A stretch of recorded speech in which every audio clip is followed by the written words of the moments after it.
আসসালামু আলাইকুম। আন্তর্জাতিক সর্বশেষ আপডেট সংবাদে আপনাকে স্বাগতম।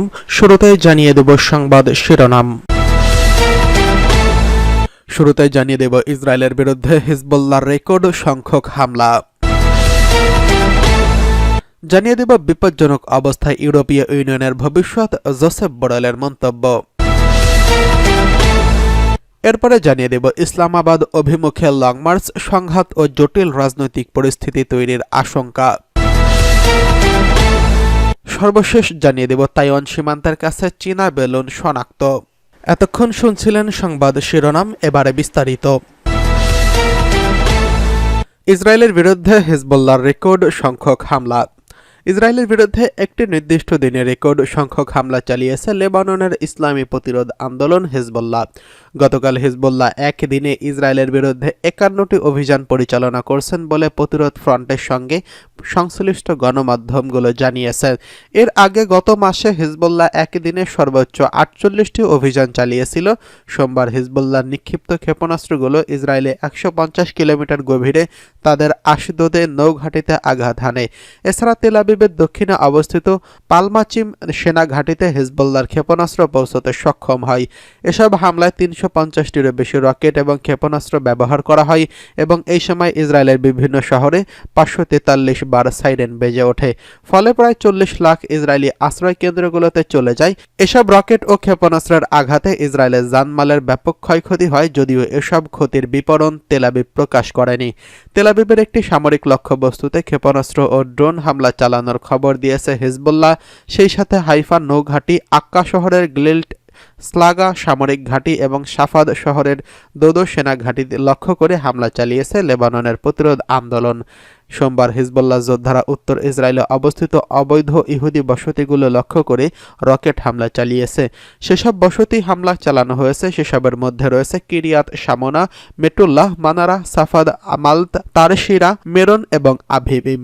ইসরায়েলের আক্রমণে চালানোর পাশাপাশি দক্ষিণ লেবাননে ইসরায়েলি সেনাদের স্থল আগ্রাসন প্রতিহত করার কাজে বেশ সাফল্য দেখিয়েছে হিজবুল্লাহ। তারা 6টি ইসরায়েলি মেরকাবা ট্যাঙ্ক ধ্বংস করেছে। এর মধ্যে একটি অভিযানেই ধ্বংস হয়েছে 3টি ট্যাঙ্ক। ইসরায়েলি সেনারা বাইয়াদা এবং খিয়াম গ্রাম থেকে কিছুটা পিছু হটে যেতে বাধ্য হয়েছে। এদিকে বিপজ্জনক অবস্থায় রয়েছে ইউরোপীয় ইউনিয়নের ভবিষ্যৎ, বলছেন জোসেফ বোরেল। একই সময় নানামুখী সংকটের মধ্যে থাকার কারণে ইউরোপীয় ইউনিয়নের ভবিষ্যৎ ঝুঁকির মুখে রয়েছে। গতকাল এই কথা জানিয়েছেন 27 জাতির জোট ইউরোপীয় ইউনিয়নের বিদায়ী পররাষ্ট্রমন্ত্রীর বিষয়ক প্রধান জোসেফ বোরেল।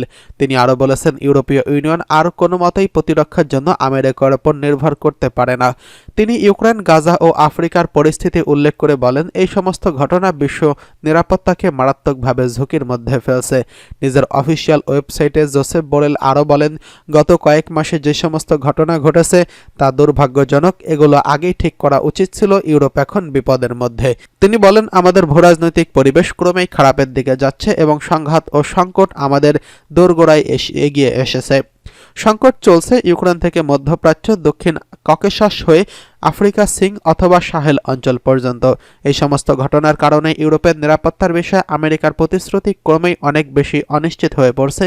ইউরোপীয় ইউনিয়ন এই শীর্ষ কূটনৈতিক মার্কিন নির্বাচনে ডোনাল্ড ট্রাম্পের বিজয়ের দিকে ইঙ্গিত করে বলেন, সামগ্রিকভাবে ভবিষ্যতে ইউরোপের নিরাপত্তা অনেক বেশি অনিশ্চিত হয়ে পড়ছে। আমাদের কল্যাণ ও ভবিষ্যৎ প্রতি 4 বছর পর পর মার্কিন ভোটারদের মেজাজ মার্জির উপর নির্ভরশীল থাকতে পারে না। এদিকে ইসলামাবাদ অভিমুখে লং মার্চ, সংঘাত ও জটিল রাজনৈতিক পরিস্থিতি তৈরির আশঙ্কা। পাকিস্তানে সরকার ও বিরোধী দলগুলো মুখোমুখি অবস্থানে এসে দাঁড়িয়েছে। সাবেক প্রধানমন্ত্রী ইমরান খানের সমর্থকরা ইসলামাবাদে একটি বড় মিছিল করার প্রস্তুতি নিচ্ছে। অন্যদিকে রাজধানীর সরকার ও নিরাপত্তা সংস্থাগুলো বিক্ষোভকারীদের মোকাবিলা করতে এবং যে কোনো মিছিল সমাবেশ বন্ধ করার প্রস্তুতি নিচ্ছে। বলা হচ্ছে, রাজধানী ইসলামাবাদ শহর গত 3 দিন ধরে সামরিক দুর্গে পরিণত হয়েছে এবং যে কোনো অবৈধ আন্দোলন এবং মিছিল প্রতিরোধ করতে হাজার হাজার দাঙ্গা বিরোধী বিশেষ ইউনিট এবং গোয়েন্দা সংস্থাগুলোকে শহরের ভেতরে এবং বাইরে মোতায়েন করা হয়েছে। পাকিস্তান তেহরিক-ই-ইনসাফ পার্টির নেতা ইমরান খান এবং তার দল এখনও বিশ্বাস করে যে তাদের সরকারকে ষড়যন্ত্রের মাধ্যমে এবং আমেরিকার সহযোগিতার ক্ষমতা থেকে সরানো হয়েছিল এবং ইমরান খানকে অন্যায়ভাবে কারারুদ্ধ করা হয়েছে।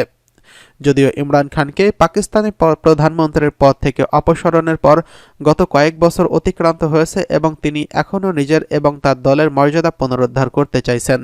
যাই হোক, পাকিস্তান রাজনৈতিক সংকটে একটি নতুন অধ্যায়ে প্রবেশ করছে, কারণ পাকিস্তানে বিশেষ করে সম্প্রতি খাইবার পাখতুনখোয়া প্রদেশে সন্ত্রাসী হামলার তীব্র নিন্দা করেছে।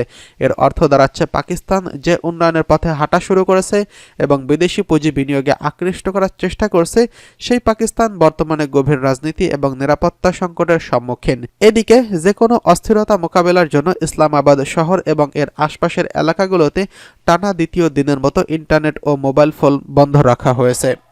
ইসলামাবাদ শহরের দিকে যাওয়া সমস্ত রাস্তা এবং শহরের মধ্যে যোগাযোগের সব পথ বন্ধ হয়েছে। রাওয়ালপিন্ডি এবং ইসলামাবাদ সম্পূর্ণ অবরুদ্ধ অবস্থায় রয়েছেন। গতকাল সোমবার রাজধানী ইসলামাবাদে সমস্ত শিক্ষা প্রতিষ্ঠান বন্ধ ছিল। আশঙ্কা করা হচ্ছে ইমরানের সমর্থকদের মিছিল এবং আন্দোলনের কর্মসূচি যদি ভালোভাবে নিয়ন্ত্রণ ও পরিচালিত না হয়, তবে সন্দেহ নেই যে সন্ত্রাসীরা নিরাপত্তাহীন পরিস্থিতি তৈরি করবে এবং তাতে অশুভ লক্ষ্য বাস্তবায়নের জন্য বর্তমান পরিস্থিতি সুযোগ নিতে পারে। পাকিস্তানের যে কোনো রাজনৈতিক সংকট সৃষ্টি হলে তার প্ররোচনায় সংগঠিত সাম্প্রতিক ভয়াবহ সন্ত্রাসী হামলার তদন্ত কাজকেও প্রভাবিত করতে পারে। যদিও সবসময় সন্ত্রাসী হামলার শিকার পাকিস্তানের শিয়ারা আশা করে যে পাকিস্তান সরকার তাদের নিরাপত্তা নিশ্চিত করবে এবং সন্ত্রাসীদের বিরুদ্ধে লড়াই করার জন্য কার্যকর নিরাপত্তার ব্যবস্থা গ্রহণ করবে। যদিও পাকিস্তানের সংবিধান অনুসারে বিরোধী দলগুলোর যে কোনো বড় ধরনের মিছিল সমাবেশের আয়োজন করতে পারে, কিন্তু পাকিস্তানের নিরাপত্তা বিভাগ মনে করে প্ররোচনায় উগ্র সন্ত্রাসীরা কয়েক ডজন শিয়া মুসলিমকে হত্যার পর থেকে এখন রাজনৈতিক সমাবেশ করা উন্মুক্ত সময় নয়, কারণ জানা গেছে সমাবেশ ঠেকাতে ইসলামাবাদ সহ বিভিন্ন শহরে ইমরান খানের প্রায় 1000 সমর্থক গ্রেফতার করা হয়েছে। এদিকে তাইওয়ান সীমান্তের কাছে চীনা বেলুন। তাইওয়ান বলছে তারা দ্বীপের উত্তর পশ্চিমে পানির উপর একটি চীনা বেলুন শনাক্ত করছে। এপ্রিলের পর থেকে প্রথম এমন বেলুন দেখা গেছে। বেজিং তাইওয়ানের সার্বভৌমত্বের উপর চীনের দাবি মেনে নেওয়ার জন্য তাইপের উপর চাপ অব্যাহত রেখেছে। কমিউনিস্ট চীন গণতান্ত্রিক তাইওয়ানকে তার ভূখণ্ডের অংশ বলে দাবি করে এলে এটিকে নিয়ন্ত্রণে আনতে শক্তি প্রয়োগ ত্যাগ করতে অস্বীকার করছে। সামরিক চাপ অব্যাহত রাখতে বেইজিং নিয়মিতভাবে তাইওয়ানের চারপাশে যুদ্ধবিমান এবং ড্রোন ও যুদ্ধজাহাজ মাঝে মাঝে বেলুন মোতায়েন করে। তাইওয়ানের আশপাশে চীনের সামরিক উপস্থিতি দৈনিক তথ্য প্রকাশকারী প্রতিরক্ষা মন্ত্রণালয় জানিয়েছে, রবিবার সন্ধ্যায় 6টা21 কিলুং শহরের থেকে 111 কিলোমিটার উত্তর পশ্চিমে 10,058 মিটার উচ্চতায় সর্বশেষ বেলুনটি দেখা যায়। জাহাজটি দ্বীপটির বিমান প্রতিরক্ষা শনাক্তকরণ অঞ্চলে প্রবেশ করে 8:15টার দিকে নিখোঁজ হয়ে যায় বলে জানিয়েছে মন্ত্রণালয়টি। বেলুনের পাশাপাশি সকাল 6টা পর্যন্ত 24 ঘন্টায় তাইওয়ানের আশপাশে 12টি চীনা সামরিক বিমান এবং 7টি যুদ্ধজাহাজ শনাক্ত করা হয়েছে। সোমবার মন্ত্রণালয় এই কথা জানিয়েছেন। জানুয়ারিতে তাইওয়ানের প্রেসিডেন্ট নির্বাচনের প্রাক্কালে তাইওয়ান ও চীনকে বিভক্তকারী স্পর্শকাতর জলীয় সীমা অতিক্রম করে বেলুন উড়ে গেছে। তাইওয়ান বেলুনগুলোকে গ্রে জোন হয়রানির একটি রূপ হিসেবে অভিহিত করেছেন। এর আগে তাইওয়ানের উপর বেলুন পাঠানোর অভিযোগ প্রত্যাহার করে চীন অভিযোগ করেছিল তাইপে মূল ভূখণ্ডের সাথে উত্তেজনা বৃদ্ধির চেষ্টা করছে। 2023 সালের গোড়ার দিকে চীন থেকে আসা বেলুনগুলো রাজনৈতিকভাবে গুরুত্বপূর্ণ বিষয় হয়ে উঠেছে। সেই সময় যুক্তরাষ্ট্র একটি গুপ্তচর বেলুন গুলি করে ভূপাতিত করছে।